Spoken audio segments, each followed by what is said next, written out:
एक ब्राह्मण का बालक बचपने में पढ़ता है।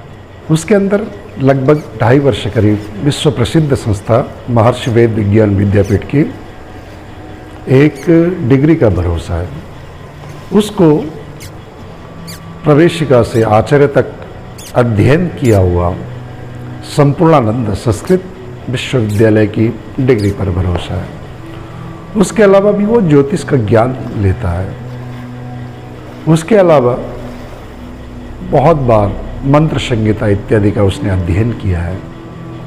उसने शुक्ल यजुर्वेदीय जो संगीता है, वासनीय संगीता, उसकी संपूर्ण 40 अध्याय का उसने अध्ययन किया।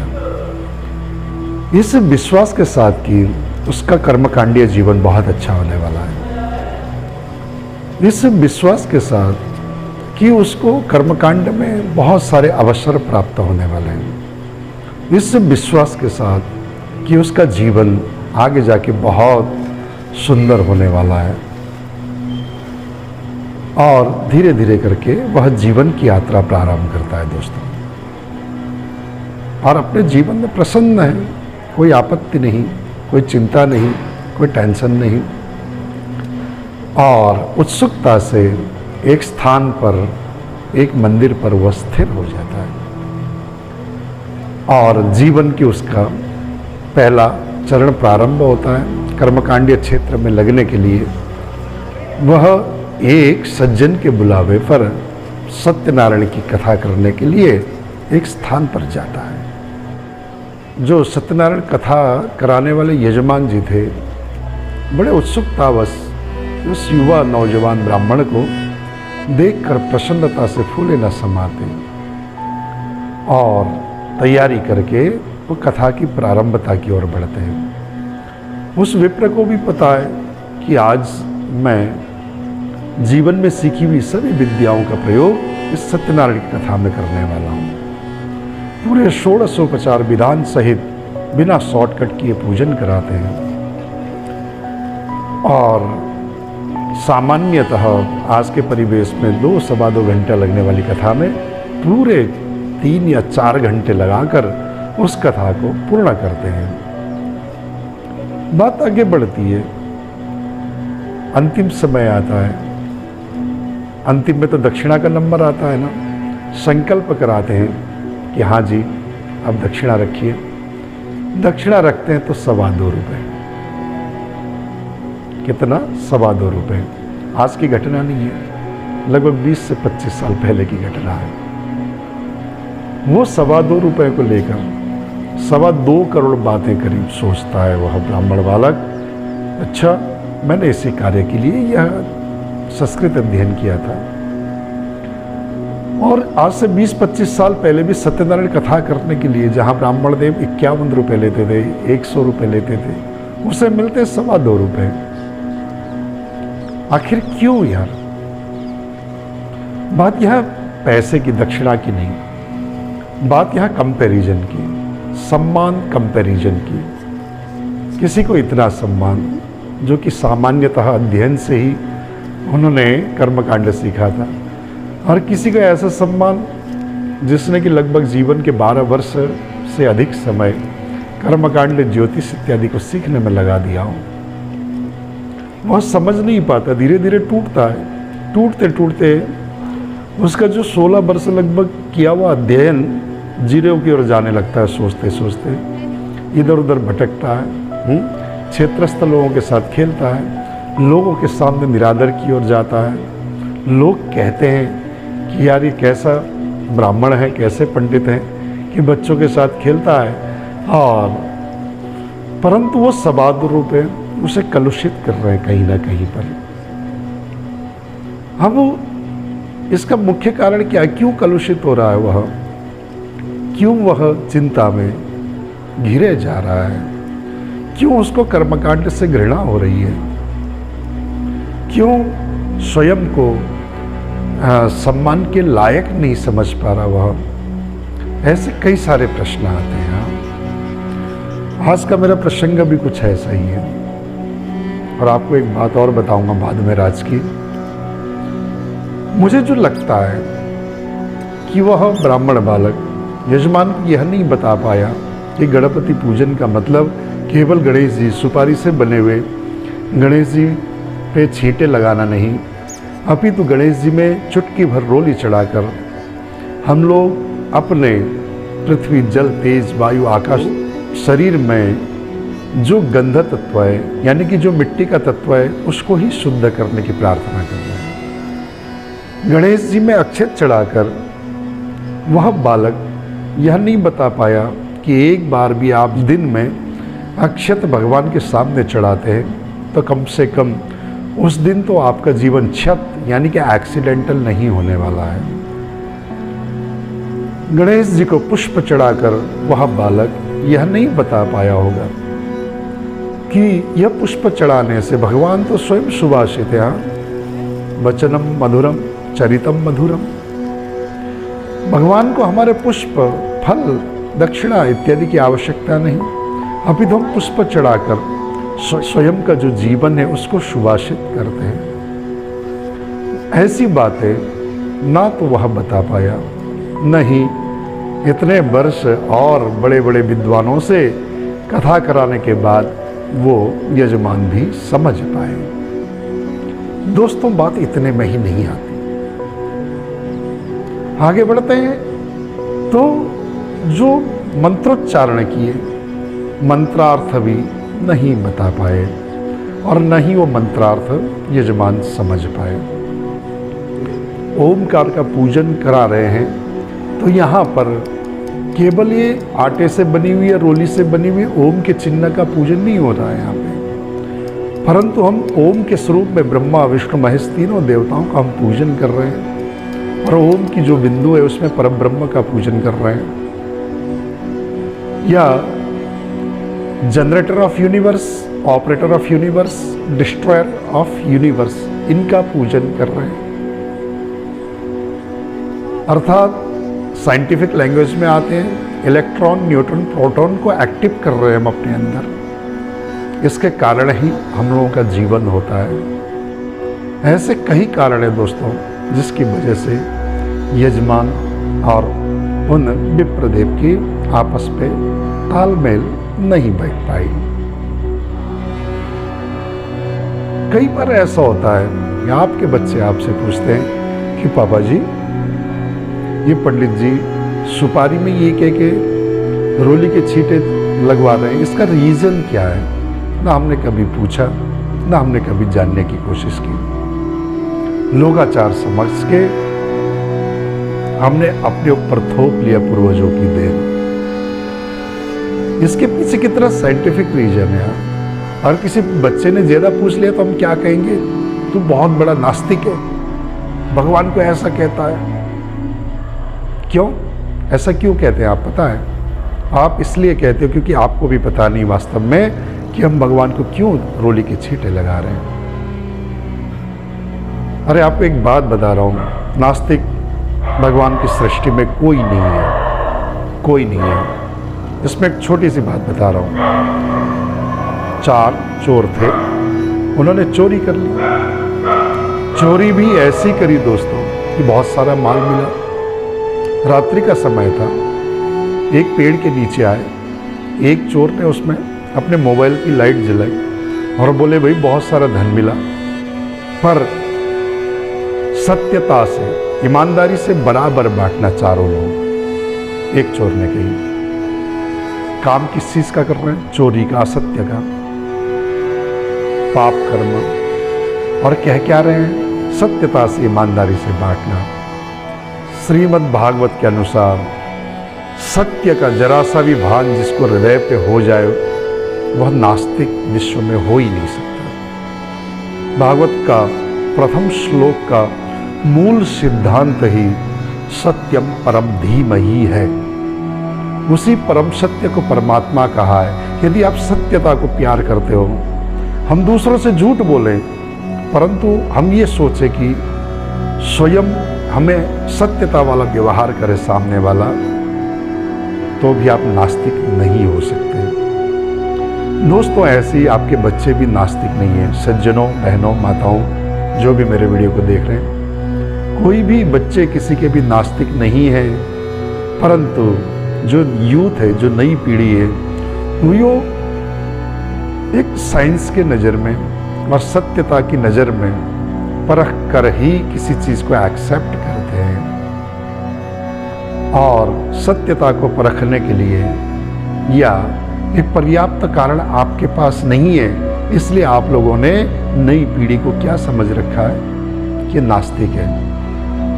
नास्तिक वो नहीं है, बेवजह अंधविश्वास में पड़कर आगे चल रहे वो नास्तिकता है।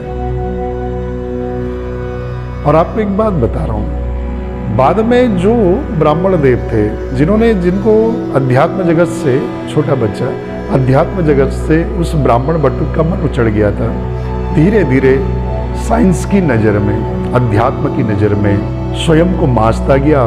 वो स्वयं को विज्ञान की कसौटी में खरा उतार के वो चलता गया। और एक कर्मकांड के क्षेत्र में उसने इतना नाम किया कि नई रीतियाँ, नए तरीके से वो एक किस्म से पूरे भारत में प्रसिद्ध हो गया। जो प्राचीनता से ही चलने वाले हैं, केवल जैसे मैंने पहले कहा कि लोकाचार को ही मानकर, है ना, एक सामान्य तौर से चलने वाले ब्राह्मण देव थे, वो तो वहीं के वहीं रह गए। वह बच्चा काफ़ी आगे बढ़ गया और इतने आगे बढ़ गया कि लगभग भारत के, नेपाल के हर क्षेत्र में हर तरह का वो कर्मकांड इत्यादि, भागवत कथा इत्यादि, संगीतमय विवाह इत्यादि ऊंचे लेवल की जगह जाने लगा। बड़े बड़े प्राण प्रतिष्ठा इत्यादि उसने यज्ञ कराए और सर्वत्र नाम यश फैलने लगा। उसके पीछे क्या था कारण कि वो इतना फैल गया और जो पुराने ब्राह्मण देव थे उनका लेवल वहीं के वहीं रह गया। उसके पीछे कारण यही था कि जी वो 2.25 रुपया जो कि पहले सत्यनारायण कथा में उसने कमाई थी, अब वो जो 2.25 रुपये की कथा थी, लगभग 10 साल, 15 साल, 20 साल में आते आते उसके 2100 पहुँच चुके थे लेवल। और जो और ब्राह्मण देव थे वो वहीं के वहीं थे। दोस्तों, मैं आपको एक चीज़ बता रहा हूँ, जब तक हम स्वयं नहीं समझेंगे तब तक हम किसी को नहीं समझा सकते। और आप इतने समय से आचार्यजनों को देख रहे हो, कभी आपने ये पूछने की हिम्मत नहीं की, क्योंकि जागरूकता नहीं है आपके अंदर, इसलिए शायद कि ये 3 बार ही आचमन क्यों कराते हैं ब्राह्मण देव, पूजन से प्रारंभ में पवित्र धारण क्यों कराते हैं, कभी पूछा है आपने? और पूछा नहीं तो जाहिर सी बात है, केवल अंधविश्वास में आप चलते रहोगे तो एक दिन धर्म में विकृति आनी आवश्यक है। अवश्य धर्म में विकृति आएगी ही आएगी। दोस्तों, कुछ ऐसा ही हो रहा है हमारे सनातन धर्म के साथ। सब ने श्रीमद् भागवत में जैसे कहा गया ना कि भाई माँ बाप बेटे को धर्म का ज्ञान नहीं देते, अब तो मुझे लग रहा है कि स्वयं धर्म का ज्ञान नहीं रखते तो क्या देंगे, जो होगा वही तो दिया जाएगा। अभी तो यह सिखाते कि पेट कैसे भरना है, इतना ही सिखाते। आपको एक बात और बता रहा हूँ, नीति की बात। आहार निद्रा भय मैथुनंच, आहार निद्रा डर मैथुन, ये तो जानवर में भी हो, जानवर में और हम लोगों में क्या अंतर रह गया, समझ में आती है आप लोगों की? तो कई बार ऐसा हुआ, कई बार हम लोगों ने देखा मंत्रोच्चारण बहुत अच्छे कर पाते हैं हमारे आचार्य लोग, परंतु उसका भाव यजमान नहीं समझ पाते, जिसके कारण धर्म बहुत ज़्यादा विकृति में जा रहा है। विकृति आ गई है धर्म के अंदर। और जो विशिष्ट यजमान हैं, जो बुद्धिजीवी वर्ग है, वो भी यह समझने लगा पंडितों का ये खाने पीने का धंधा ही और कुछ नहीं है। इतना साइंटिफिक हमारा कर्मकांड है। क्यों? उन्हें ये नहीं पता कि ब्राह्मण देव जब आपके घर पर आकर नवग्रहादि देव का पूजन कराते हैं तो उसमें 64 योगिनी देवी में भगवती के 64 स्वरूप का ही नहीं, अभी तो अगर आप नहीं मानते हो तो भी नेचुरलिटी में ही आपके अंदर वो शक्तियां मौजूद हैं, उसका पूजन कराते हैं पूर्ण मंत्र के साथ। और आपको सीधी तौर से बता दूं, कर्मकांड में मंत्र वॉइस का काम करते हैं। जैसे सिनेमा पिक्चर चलती है ना, सिनेमा के ट्रैक्स जैसे मैं थोड़ा सा एडिटिंग करता हूँ तो मुझे अब पता चल रहा है कि दो चीज़ होते हैं मुख्य रूप से। होते तो बहुत सारे, अब तो भैया एफेक्ट्स वगैरह बहुत डाले जाते हैं। पिक्चर में क्या होता है, आप पिक्चर देखते हो तो क्या होता है, एक तो पिक्चर चलती है विदाउट वॉइस। सुनने में आया कि पूर्व ज़माने में गूंगी पिक्चर चला करती थी, तो ठीक और एक हाव भाव से ही दर्शाते थे। विधान वही हाव भाव है दोस्तों। और जो मंत्र हैं, जैसे पिक्चर्स में डायलॉग होते हैं, सॉन्ग्स होते हैं, एक बैकग्राउंड म्यूजिक होता है, तो इस तरीके से मंत्र भी एक किस्म से दवाई को, ध्यान देना, दवाई को खाने के लिए पानी का काम करता है। जैसे पिक्चर में म्यूजिक होती है, जैसे पिक्चर में डायलॉग्स होते हैं, तो उसी से हमें एक दूसरे का भाव पता चलता है। भगवान तक पहुंचने के लिए एक भाव मंत्र का काम करते हैं। पर क्या करें, मंत्र ही मंत्र से काम चल जाएगा क्या? नहीं चल पा रहा है। बड़े खिन्न मन से कह रहा हूँ, मैं भी 20-25 वर्ष से इस क्षेत्र में हूँ, नहीं चल पा रहा, सच में नहीं चल पा रहा। हमें लोकाचार का ज्ञान होना जरूरी है। और हमारे पूर्वाचार्य लोगों ने भी, मैं सही बता रहा हूँ ईमानदारी से, साइंस से कर्म कांड को कंपेयर करने का कोई कार्य नहीं किया। बड़े दुखित मन से कह रहा हूँ, यह कंपेयर करके सिद्ध करके थोड़ा सा आगे बढ़ने के लिए कोई काम नहीं किया। दुख होता है, जैसे नेता लोग कुर्सी बचाने में लगे रहते हैं, कुछ पूर्वाचार्य तो हमारे कुर्सी के चक्कर में लगे रहे। माफ़ करना किसी को मेरी बात ठेस पहुंचा रही हो, ऐसा नहीं। कुछ लोगों ने प्रयास किया, परंतु न सरकार की नज़र, न पूर्वाचार्यों की नज़र। एक व्यक्ति एक डंडे से गंगादी नदी के बेग को तो नहीं रोक सकता ना। कुछ लोगों ने ठीक ऐसे ही प्रयास किया, पर संभव नहीं हुआ।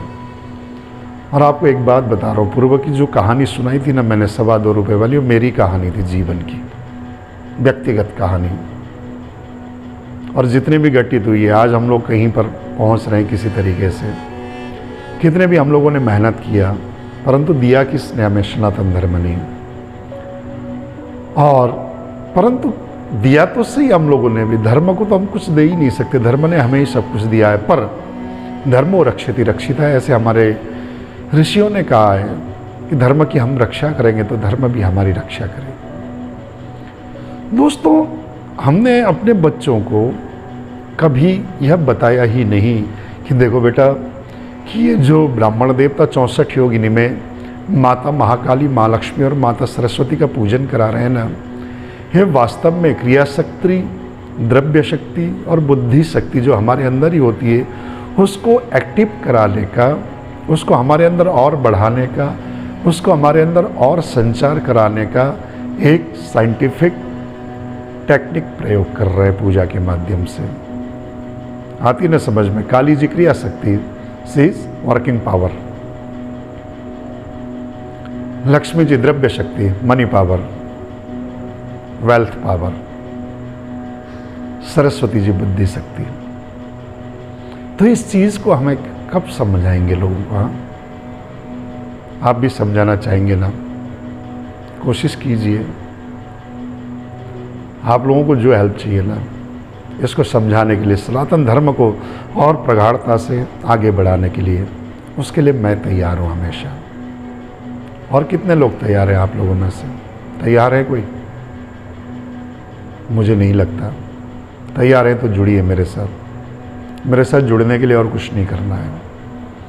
और आप वास्तव में समझना चाहते हैं, और ये सब चीज़ें सनातन धर्म की बेसिक चीज़ें, डीपली जाएंगे, भाष्य महाभाष्य आदि में जाएंगे, वेदांत में जाएंगे, हाँ, बहुत सारी चीज़ें दोस्तों, यान यंत्र आदि बहुत सारी चीज़ें, विमान तक कैसे बनाया जाता है, विमान तंत्र आदि, ये कई सारी चीज़ें हमारे सनातन धर्म में, जिसके माध्यम से ना अमेरिका जैसे देशों ने शास्त्र अपहरण करके पता नहीं क्या कर दिया यार।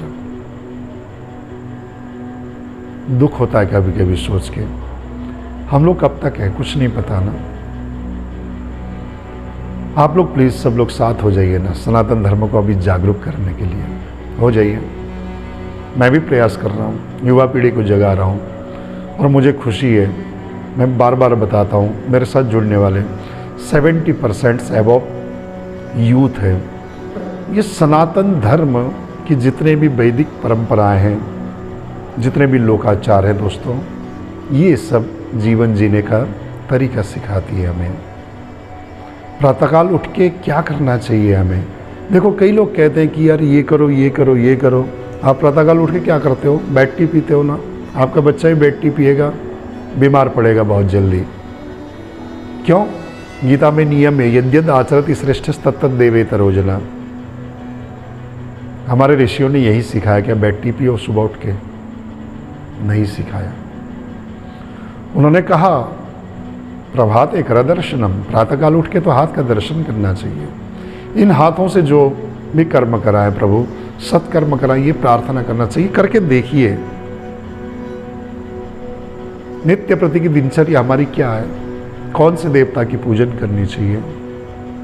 अब जब हमें ही पता नहीं उन देवता की पूजा से क्या होगा, तो हमारी मुक्ति कहाँ से होगी यार। ऋषि ऋण, देव ऋण, पितृ ऋण हम पे बना हुआ है, उस ऋण से हमें मुक्त भी होना है। तभी हमें एक साइंटिफिकली जीवन को हम आगे बढ़ा सकते हैं प्यारों।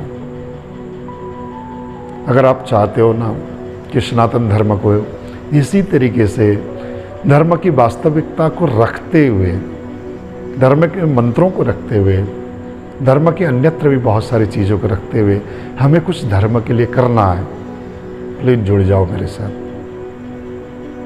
चाहते हैं वास्तविकता, और ऐसे नहीं होगा दोस्तों, है ना।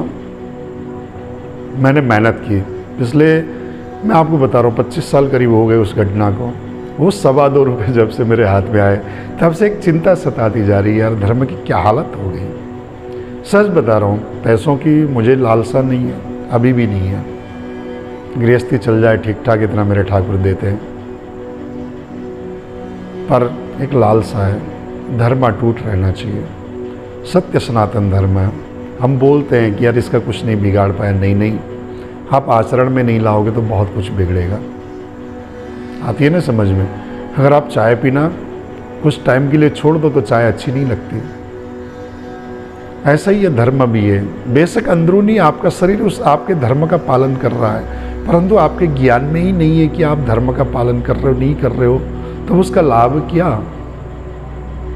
आपको पता है कोई योग्य ज्योतिषी आपको कोई नग सजेस्ट करता है, मान लीजिए कोई योग्य ज्योतिषी आपको पन्ना, एक नग होता है, वो सजेस्ट करता है, तो पहले ही आपके अंदर एक साइंटिफिक हिसाब से जो जन्मपत्री टोटली साइंस, उसके हिसाब से बॉडी के तत्वों को भांप लेता है। आपके अंदर वैलियम की कमी है, वैलियम की कमी होगी तो क्या होगा, आपकी मैथमेटिक्स गलत होगी माइंड में। वैलियम की कमी होगी तो क्या होगा, फाइनेंस के हिसाब में आप जीरो रहोगे। तो उसके लिए सीधा कहता है कि यार पन्ना पहना दो इसको, पन्ने में वैलियम की मात्रा होती है। समझ में आती है आपको। तो ऐसी चीज़ों को कैसे सीखेंगे हम लोग, कौन सिखाएगा हमें। सब ठेका ब्राह्मणों ने ले रखा है, आपका भी तो कुछ है। तो प्लीज़ आज मन की बातें कर रहा हूँ आपसे। हो सकता है कुछ लोग बीच में वीडियो छोड़ के जा रहे होंगे, जाओ कोई बात नहीं। तो दोस्तों इसी परिप्रेक्ष्य में, इसी सब बातों को लेकर आज मेरे आप लोगों के सामने आने का मन था और मैं आ गया हूँ। और आप लोग भी चाहते हो ना कि कुछ हेल्प करें, और इसके लिए मात्र आप ये मत सोचना कि आगे मैं किताब बेचने के लिए सारी चीज़ें कर रहा हूँ।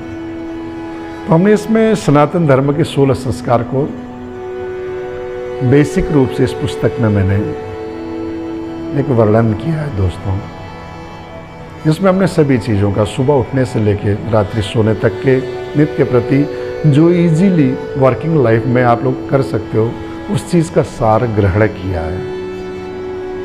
गणपति पूजन कैसे करना है, पूजन करने से क्या होगा, रोली चढ़ाने से क्या होगा, इन सब चीज़ों का ज्ञान जरूरी है। बेसिक चीज़ों को सबको मैंने इसमें डाल दिया। और काफ़ी लोगों से जब मैंने कुछ मेरे स्वजनों से ये बात रखी थी, तो उन लोगों ने मुझे कहा कि भाई जी आप प्रयास कीजिए, हम लोग भी कोशिश करेंगे। और उन्होंने सहयोग दिया, कुछ % इस पुस्तक को छापने में उन लोगों का योगदान है। और उसके बावजूद भी लगभग 200 रुपये करीब इसका व्यय हुआ एक पुस्तक का। और हम लोगों ने, उन लोगों ने जो सहयोग दिया उसको माइनस करने के बाद 150 के करीब का हमें लागत में पड़ रहा है। आप ये चाहते हो कि यार ये सनातन धर्म में संस्कार कौन कौन से हैं, 16 संस्कार क्या है, बच्चों के नामकरण, गर्भाधान, पुंसवन आदि जो संस्कार होते हैं उन संस्कार से लाभ क्या है, क्यों करने चाहिए, क्यों ऋषियों ने इतना सारा अड़ंगा जोड़ दिया, उसका वास्तविकता क्या है, अंत्येष्टि संस्कार में भी कैसे करना चाहिए, भात लेना विवाह आदि संस्कार में, सिर गुंदी करना, गोद भरना, इसके पीछे रीजन क्या है, कैसे करना चाहिए, वास्तव में विधान क्या है। और हमने इसमें ये भी दिया है कि आप कोई कर्मकांड कराते हो तो जेन्युइन सम्मान क्या होना चाहिए, हर चीज़ का है ना। कुछ भजन भी हम लोगों ने इस पुस्तक में लिया है दोस्तों। बहुत खेद है, इसलिए मैंने लगभग काफ़ी वर्ष मेहनत करके काफ़ी माताओं से मिलकर यह पुस्तक तैयार किया है। आज मैं बहुत ज़्यादा क्या करूं, पुस्तक आ गया, पुस्तक की प्रसन्नता तो है मेरे अंदर, परंतु सनातन धर्म के राज के लिए थोड़ा दुख भी है। तो आप चाहते हैं मेरे साथ कंधे से कंधा मिला के चलने के लिए, आपके पास खर्च करने के लिए अगर आप मेरठ में हैं और 150 रुपये हैं, मेरठ से बाहर हैं, उस पुस्तक को वहन करने का जो कोरियर चार्ज है उसको आप निर्बंध कर सकते हैं। तो सुनिश्चित तौर से जो पूर्व में मेरी कही हुई आपको बेसिक ज्ञान इजीली इस पुस्तक के माध्यम से मिलने वाली है दोस्तों। पता चल जाएगा कि अक्षत चढ़ाने से क्या होगा, कैसे पूजन करें, कैसे सोन रखें, कैसे दशहरा पूजें, कैसे दिवाली पूजें। क्योंकि कई बार ऐसा होता है कि ब्राह्मण देवता कहीं कहीं पर उपलब्ध नहीं होते और वहाँ पे पूजन भी नहीं होता, ह्रास हो गया ना। तो ऐसी परिस्थिति में भी सामान्य तौर से आप इस पुस्तक के सहारे उस पूजन को करा सकते हो, आप विश्व के किसी भी कोने में हो। बोलने का तो बहुत मन था, तो प्लीज़ आप सबका ना धर्म के लिए, सनातन धर्म जागृत के लिए सहयोग की आवश्यकता है मुझे। हम लोगों ने अभी 5000 प्रति छपवाई है और 24 घंटे पहले इसके लिए मैं फेसबुक में लाइव आया था। उससे अब तक लगभग 12 घंटे में 1080 लोगों ने देखा और उनमें से 500 लोगों ने पुस्तक के ऑर्डर भी दे दिए। उनके लिए 1-2 दिन में मैं प्रेषित भी कर दूंगा। जिनको हमने पुस्तक दिया वो भी कर रहे हैं कि भैया ऐसी पुस्तक वाकई में नहीं आई। मैं अपनी तारीफ़ नहीं कर रहा हूँ, पुस्तक की तारीफ़ भी मैंने लिखी इसलिए नहीं कर रहा हूँ, परंतु मेरा प्रयास है, सफल प्रयास है। हर जब युवा पीढ़ी जगेगी तो मुझे पता है सनातन धर्म को पुनरुत्थान करने से कोई नहीं रोक सकता। साथ दीजिए, बने रहिए। और आप चाहते हैं कि यह पुस्तक आपको चाहिए, मुझे आप फ़ोन कर सकते हैं, व्हाट्सएप कर सकते हैं, गूगल पे, पेटीएम में भी आप पुस्तक मूल्य, कोरियर मूल्य जमा करके आप इस पुस्तक को प्राप्त कर सकते हैं दोस्तों। तो प्लीज़ साथ दीजिए। उम्मीद है धीरे धीरे कोशिश करके मेरे जैसे और भी जागरूक भाई लोग मिलेंगे। और एक बात और बता रहा हूँ, यजमान तो इतने वर्ष पूजन के बाद भी नहीं समझ पा रहे हैं। कई बार ऐसा होता है कि विद्वान ब्राह्मण देव भी लोकाचार ना जानने के कारण उपहास के पात्र बनते जा रहे हैं। तो ब्राह्मण देवों के लिए भी यह कृति मेरी बड़ी विशेष है। आप लोग भी ज़रूर अपने संकलन में, अनमोल ग्रंथों की संकलन होती है हर ब्राह्मण के पास, परंतु हिंदी में। और जो ब्राह्मण देव ये चाहते हैं कि हमें कर्मकांड क्षेत्र है उसमें आगे आना है, परंतु आ नहीं पाते, तो उसको क्या करना चाहिए ना, इसके बारे में भी मैंने यहाँ पर बहुत सारी बातें बताई है। कौन कौन से मुख्य ग्रंथों की आपको अध्ययन करना है। देखिए, अध्ययन तो कभी पूर्ण नहीं होता, परंतु फिर भी बेसिक चीज़ों का क्या क्या अध्ययन करना है।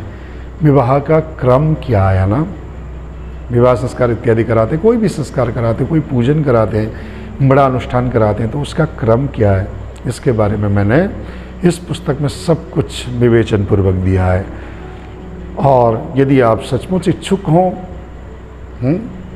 आप मेरे पर्सनैलिटी पे, मेरे चेहरे पे, मेरे वाणी पे, मेरी भाषा पे विश्वास रखते हो और आप 150 से 200 रुपये तक वहन करने की शक्ति भी रखते हो, तो ज़रूर यह पुस्तक धर्म जागृति के लिए, धर्म संस्थापन के लिए और सनातन धर्म का एक वैज्ञानिक आधारत्व के लिए सहायक सिद्ध हो सकता है।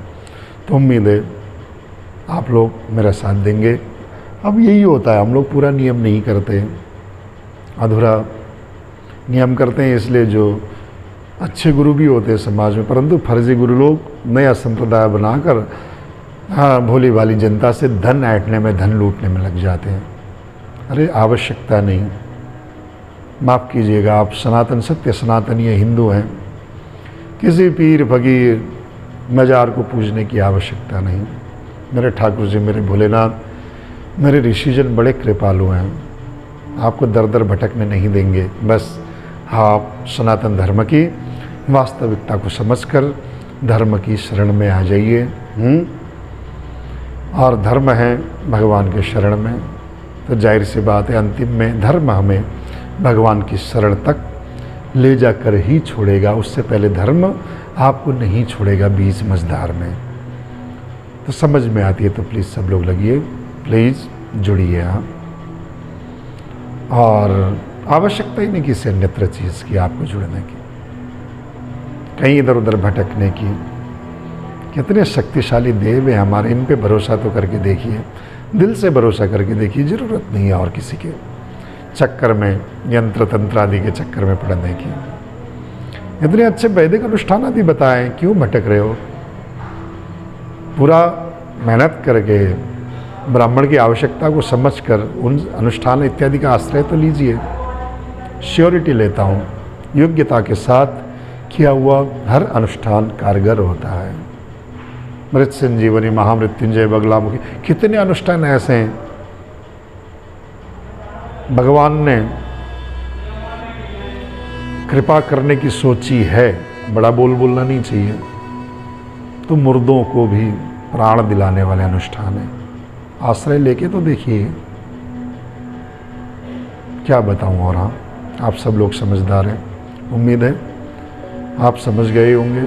अंतिम में मैं ये जो सनातन संस्कार दर्शन रूपी एक संग्रह किया है मैंने, बरसबर के सभी त्योहारों का किस तरीके से मनाना चाहिए, विवाह संस्कार कैसे, सभी जो भी उत्तर भारत में ज़्यादातर चलने वाले त्यौहार, प्रथाएं, ये विवाह इत्यादि, अंत्येष्टि इत्यादि, जो माताओं को ज्ञान होता है ना, घर के जो लोकाचार इत्यादि, सबको कई 100 माताओं से मिलकर छोटी सी पुस्तक के रूप में है ना। आपको पता है ज़्यादातर क्या होता है, आपको बताऊं, जैसे यूट्यूब में मैं वीडियो बनाता हूं तो केवल मतलब की बातों को ही दर्शक लोग देखते हैं, मतलब की बातों का ही फटाफट हम बताते हैं तो वो वीडियो में व्यूज़ ज़्यादा आते हैं। ठीक वही हिसाब मैंने इस पुस्तक में कर रखा है, टू द पॉइंट सारी बातों को बता रखा है। तो उम्मीद है आप सबको यह पुस्तक पसंद आएगा। सब लोगों से निवेदन कि सब लोग जुड़िए और सनातन धर्म को अखंड एवं स्थिर बनाने में सहयोग दीजिए। धन्यवाद। जय श्री राधे।